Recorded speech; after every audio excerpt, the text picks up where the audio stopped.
Este es su programa, Regresando a las Sendas Antiguas. Un programa que le edificará, le instruirá y le enseñará acerca de las Escrituras Sagradas desde una perspectiva hebrea. Ahora con ustedes, el conductor del programa, Regresando a las Sendas Antiguas, el pastor Homero II.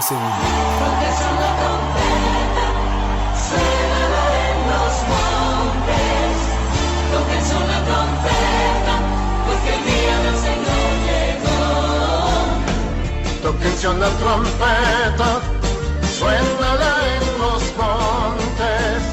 Tóquense una trompeta, porque el día del Señor llegó. Shalom, bendiciones mis amados amigos y hermanos que nos estarán viendo a través de este video. A todos mis amigos y hermanos de YouTube les deseo muchas bendiciones. Que el Eterno bendiga sus vidas, sus familias, sus bienes, etc. Y es una bendición para mí, como siempre, poder traer alguna reflexión que podamos suplir alguna necesidad espiritual sobre todo, y ¿por qué no? Física, ya que la palabra de Dios pues es espíritu y es vida. Así es que me da mucho gusto en esta hora poder traer estas reflexiones. Y voy a decir esto que quiero decirles que algún hermano también me han pedido que comente, que hable, que explique sobre los textos de la Biblia, sobre versos de la Biblia. Así es que vamos en esta hora a llevar y hacer referencia a los textos de las Sagradas Escrituras desde un punto de vista, ¿verdad? También hebraico, o sea, viendo la interpretación hebrea y tomando la interpretación tradicional, la Reina Valera, que es la que comúnmente se lee dentro del ámbito del pueblo evangélico de nuestros hermanos. Así es que vamos en esta hora, con la ayuda del Eterno, y como siempre rogando a la Ruach HaKodesh, al Espíritu Santo, que nos asista con su presencia, que nos vaya llevando y guiando, y también usando estos materiales que se nos permite, ¿verdad? Se nos permite poder tenerlos y utilizarlos para la bendición y la edificación de aquellos que estarán viendo y escuchando este video. Así es que con mucho gusto, recuerde, este es su servidor, el pastor Homero II, aquí en Laredo, Texas. El ministerio, ¿verdad?, que estamos desarrollando ya por años, tanto también en la radio, que hemos estado regresando a las sendas antiguas, congregación que hemos estado trabajando, ¿verdad? Como lo hemos dicho mucho, es Betel, o escuela también Betel, Yeshiva Betel, congregación mesiánica, primera congregación mesiánica Betel. Así es que recordándoles también, si está usted interesado en querer estudiar o compartir las Sagradas Escrituras, con mucho gusto, ahí dejo mi número, se los hago saber. El área, recuerde, 956-319-3153. 319-3156, con el área 956. Muy bien, vamos en esta hora a empezar. Y quiero decirles a ustedes que voy a leer de unas informaciones que, como les he dicho, aquí hemos pues buscado ahí entre tanto material que, pues gracias al Eterno, se nos ha permitido. Y voy a hablar de un personaje, de un personaje que precisamente de las fuentes de él estoy tomando también parte de esta información. Entonces, este personaje se llama Pinhas Lapide. Allá desde el año 1922 hasta el 1997. Este es un estudioso, o fue un estudioso judío. Él fue director del Instituto en la Universidad de Israel y profesor en diversas facultades teológicas en Alemania y Suiza. Él manifestaba también su aprecio en Yeshua. Yeshua, recuerden que es el nombre hebreo de Jesús para los evangélicos, y lo consideraba uno de los profetas de Israel, exhortando a los judíos y a redescubrir a Yeshua como él era, quitando del medio la imagen que de él han presentado los creyentes, los cristianos. En uno de sus libros titulado, ¿verdad?, La Biblia, ha sido la Biblia traducida correctamente, es uno de sus libros. Pinhas Lapide trata sobre la interpretación de ciertos pasajes bíblicos y de la traducción de los mismos. Así es que vamos en esta hora a entrar ahorita en este estudio. Es muy oportuno esto, poder comunicarles, llevarles a ustedes la importancia de cómo los textos fueron mal traducidos. Eso lo vamos a estar hablando en un momento. Así es que comenzamos con uno de los textos muy favoritos, y digo favoritos porque es muy conocido en el ámbito del pueblo evangélico, mis queridos hermanos. Por ejemplo, en el pasaje de Matitiyahu o Matitiyahu, Matías, como se conoce, capítulo 27 del versículo 9 al 10. Es muy importante que usted ahí en su casita tome nota, anótelo y después vaya a la Biblia. Y si tiene la Biblia, pues con mayor razón, qué bueno. Y por ejemplo, voy a leer lo que dice la Reina Valera, cómo se lo tradujeron, ¿verdad?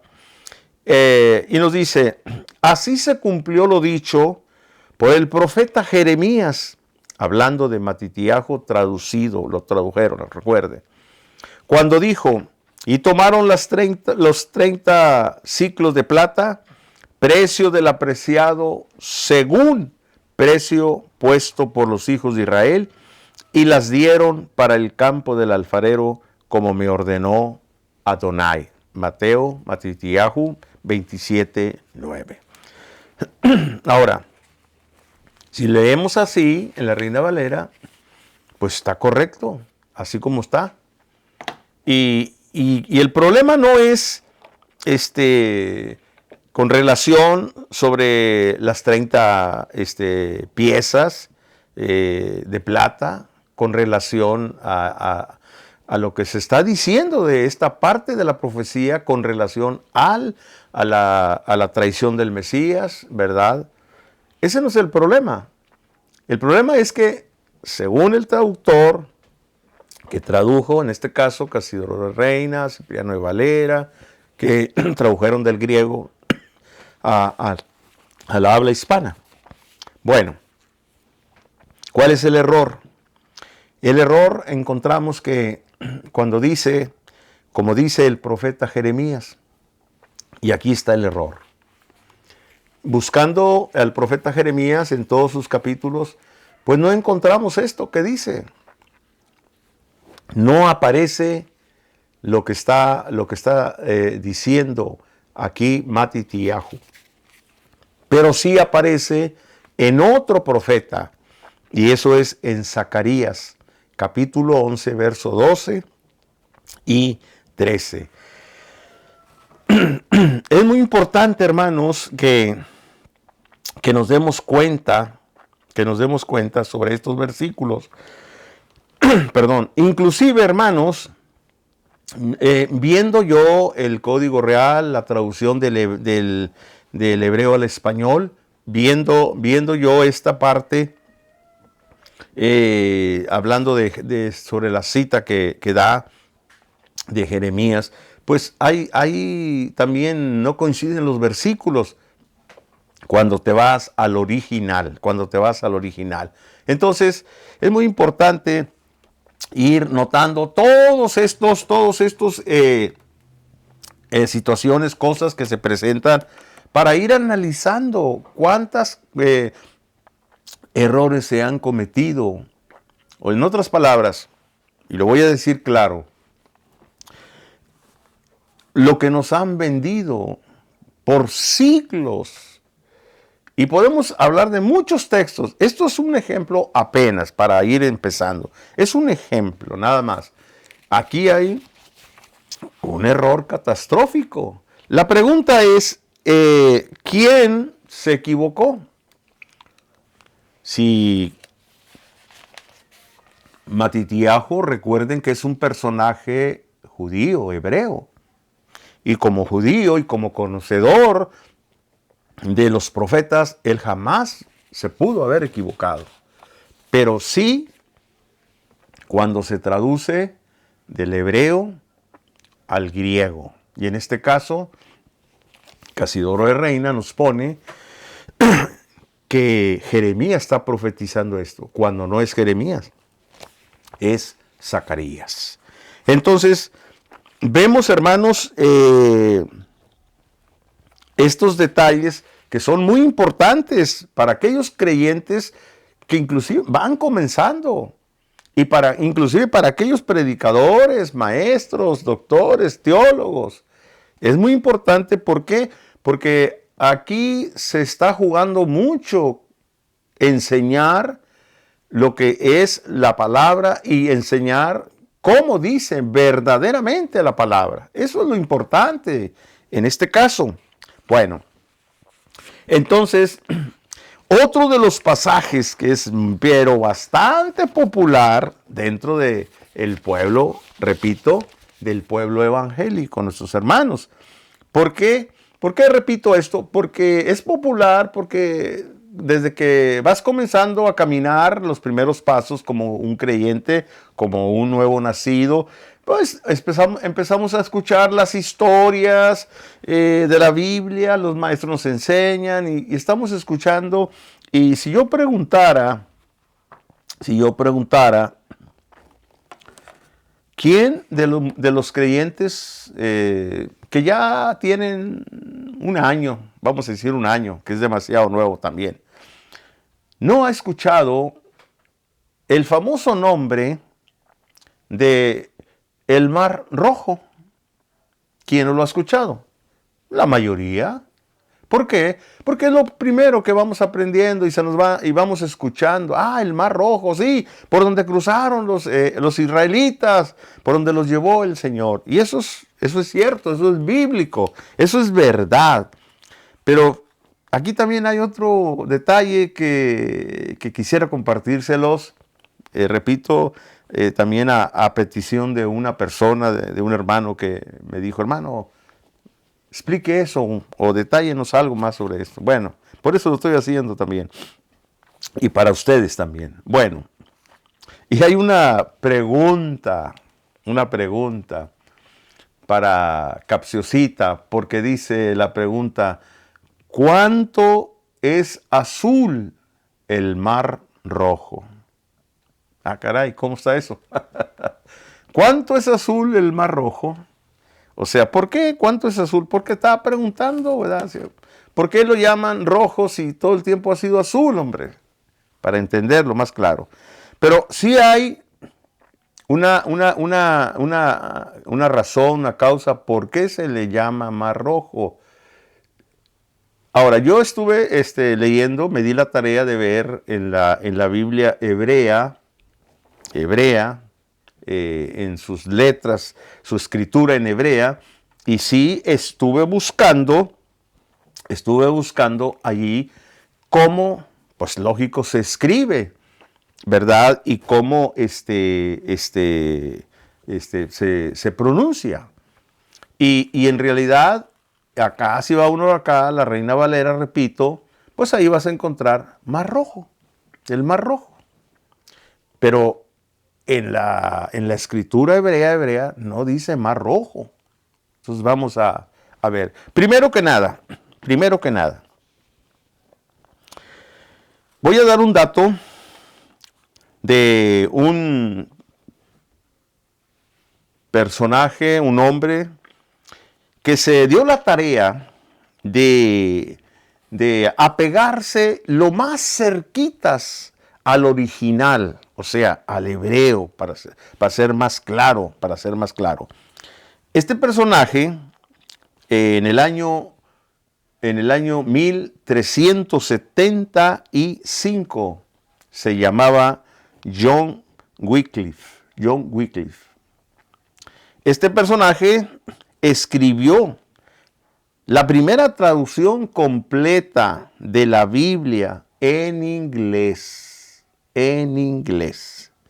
Y él tradujo muy correctamente en su lengua materna, o sea, en el inglés.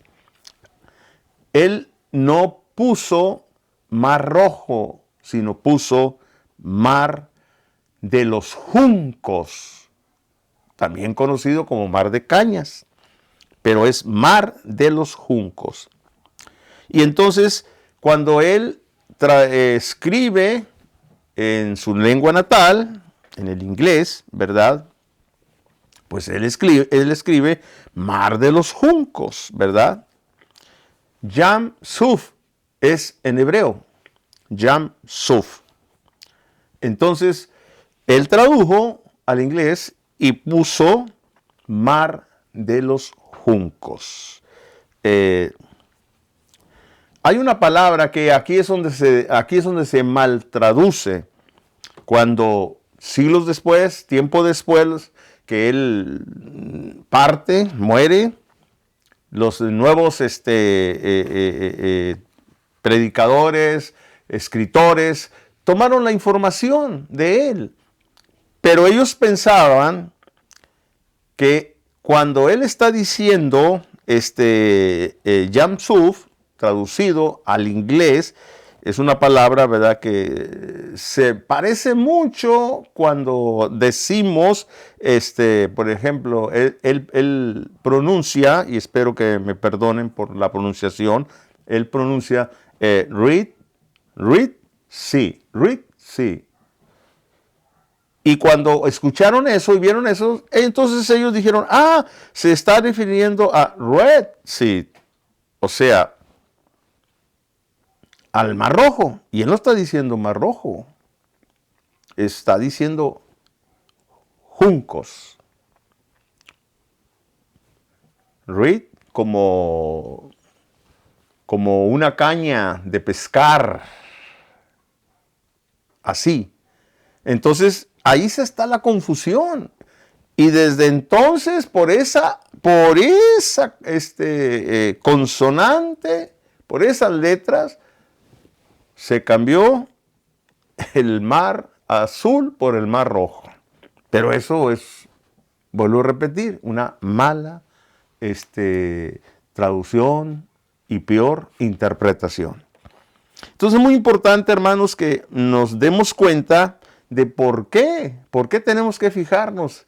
Y claro, ahorita está al alcance de cualquier creyente que se meta a informarse y se va a dar cuenta, ¿verdad?, que pues hay muchas cosas, no que Dios se equivocó, Dios no se equivoca. Está escrito en la Biblia, sea Dios veraz y todo hombre dice mentiroso. O sea, el ser humano nos podemos equivocar. Así es que, y aquí los que han traducido de un idioma a otra, pues se pueden equivocar. Entonces a nosotros nos toca la tarea de empezar pues a analizar, a ver despacio y poco a poco pues ir comprendiendo, ¿verdad?, el verdadero significado de lo que nos dice las Sagradas Escrituras.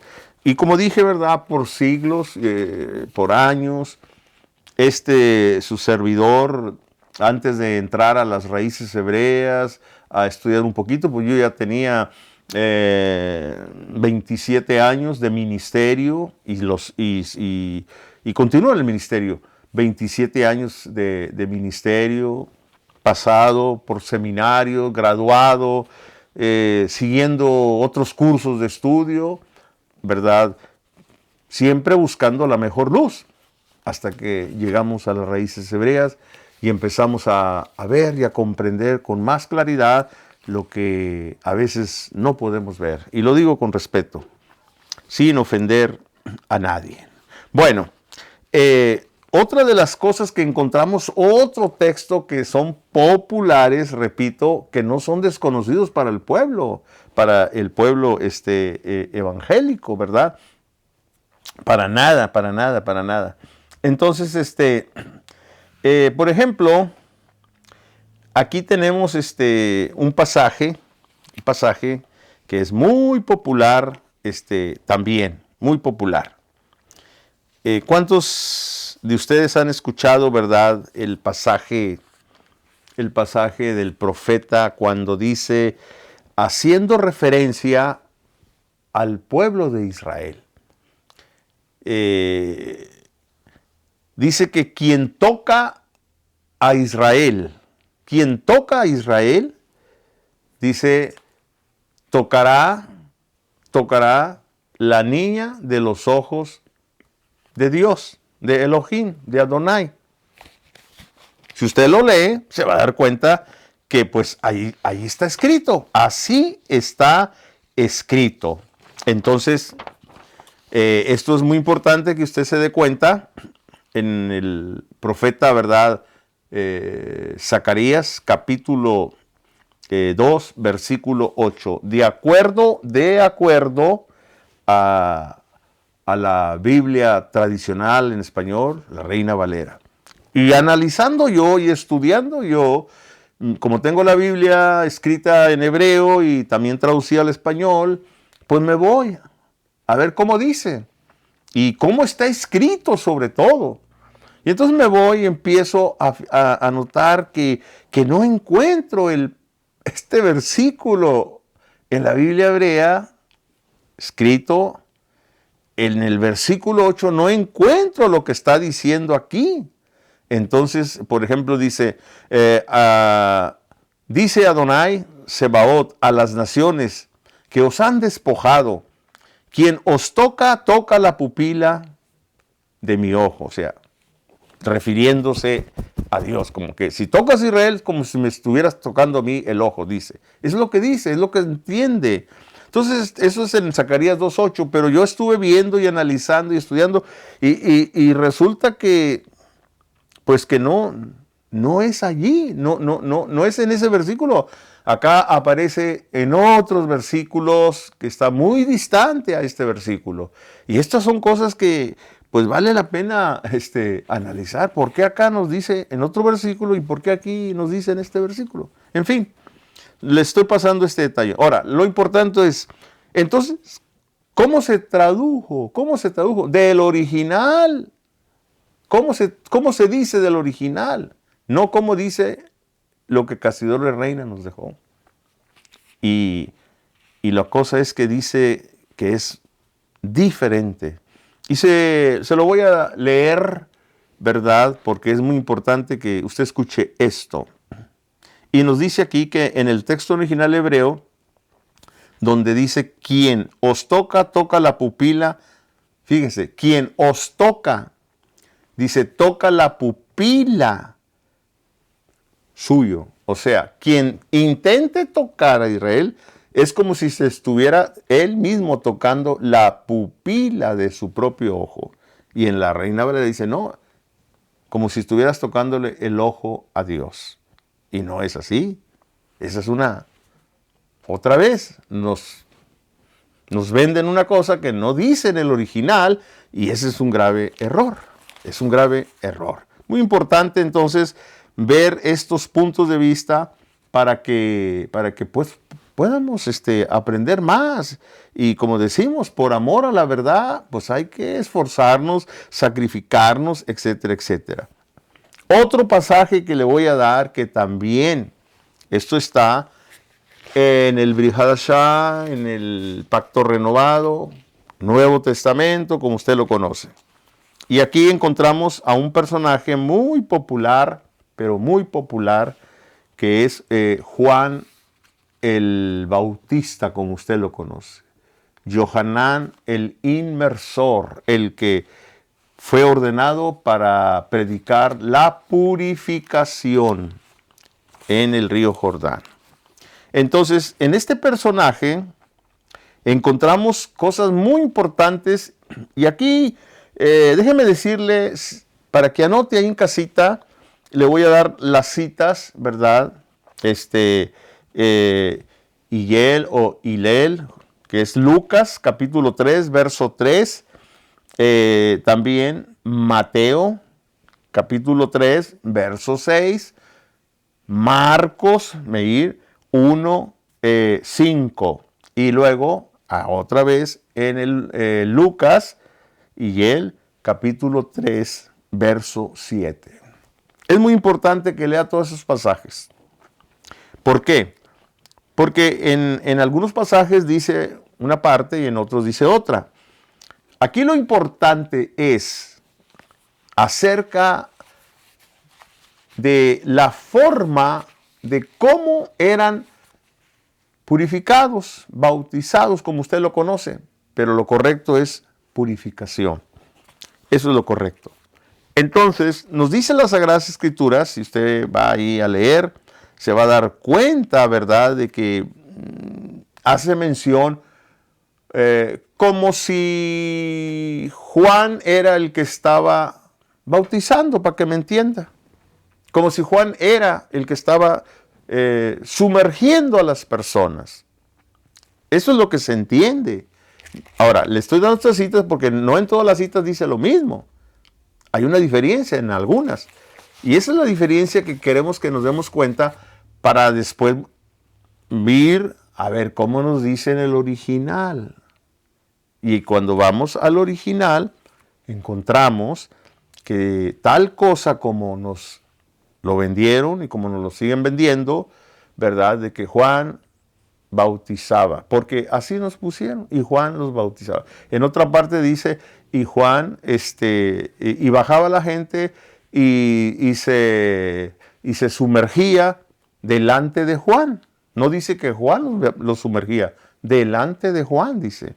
Bueno, todas estas cositas, estos detalles son bien importantes, porque primero tenemos que irnos a la historia y entender sobre el judaísmo algo que es muy importante.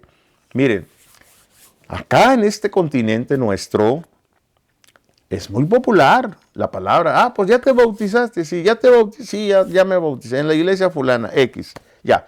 Y ya no platicamos de lo demás, porque cómo me hicieron, no, pues que me agarraron así, me sumergieron para abajo, etcétera, etcétera. No. Lo que usted conoce como bautismo, en el judaísmo es purificación.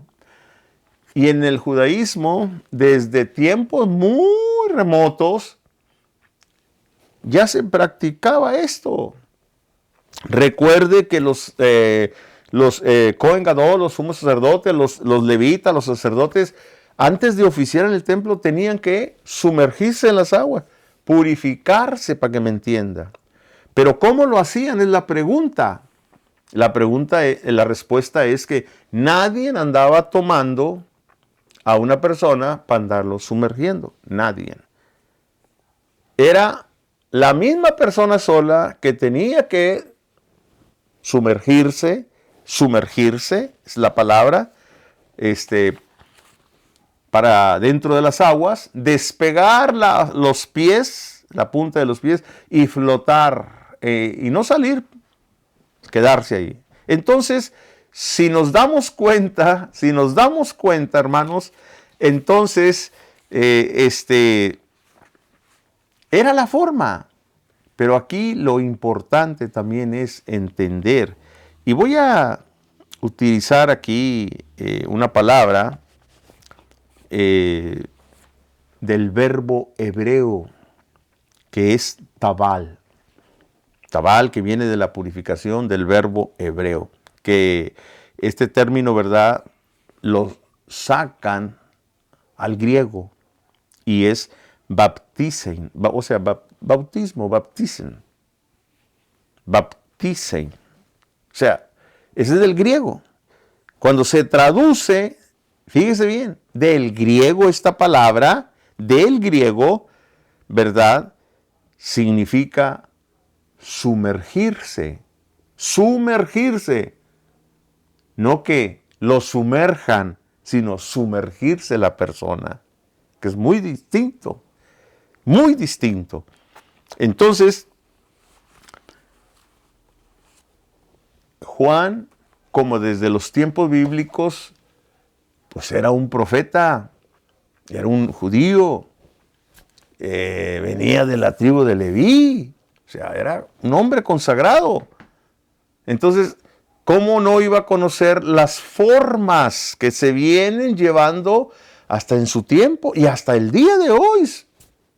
¿Verdad? ¿Qué hace la persona? La misma persona. Ahora, es muy importante esto. ¿Por qué dice la Biblia que Juan entraba al Jordán y la gente venía y se purificaba delante de él? Porque es lo correcto para ser testigos.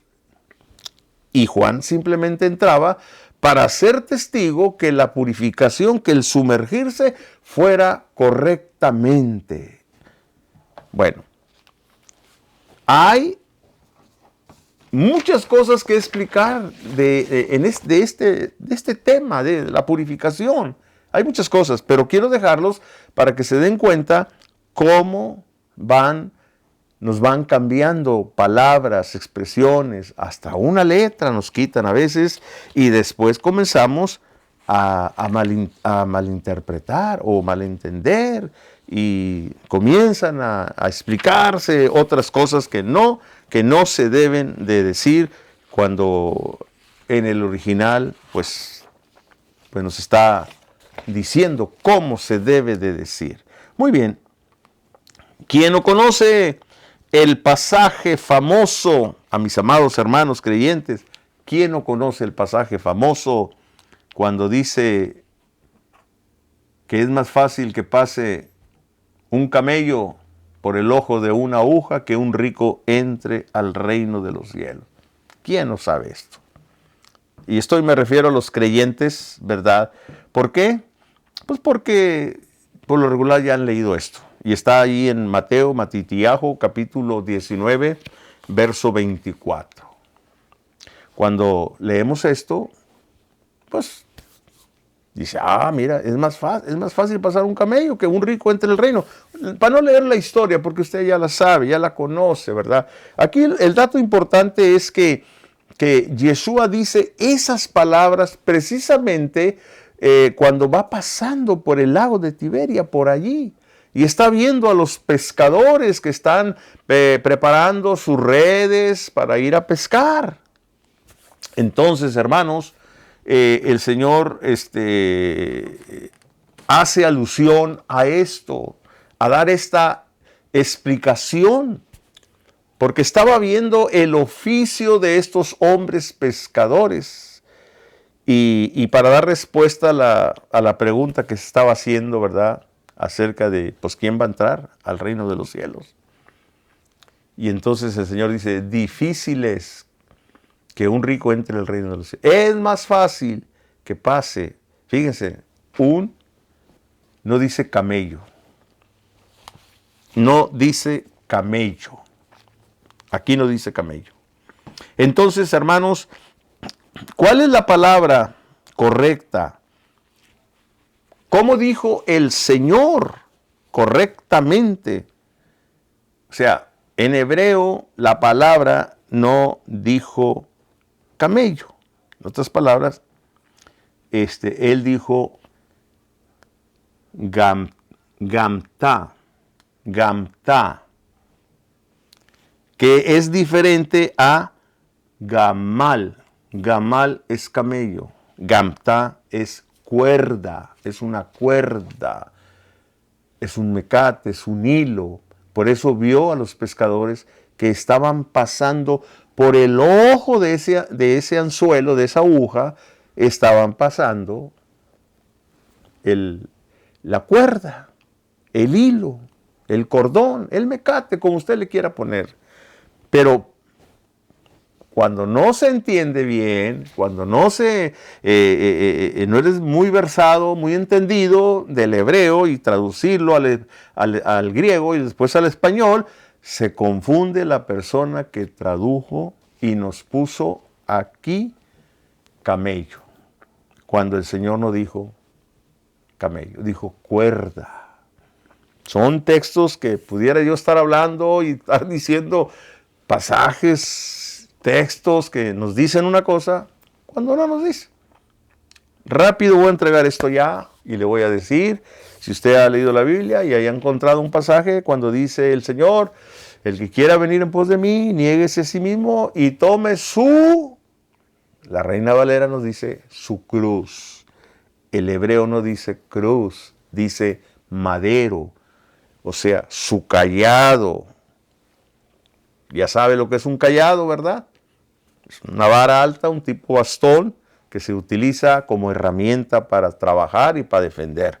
Entonces está escrito su cayado, no su cruz. Eso es imposible para un judío que vaya a decir esto, es imposible.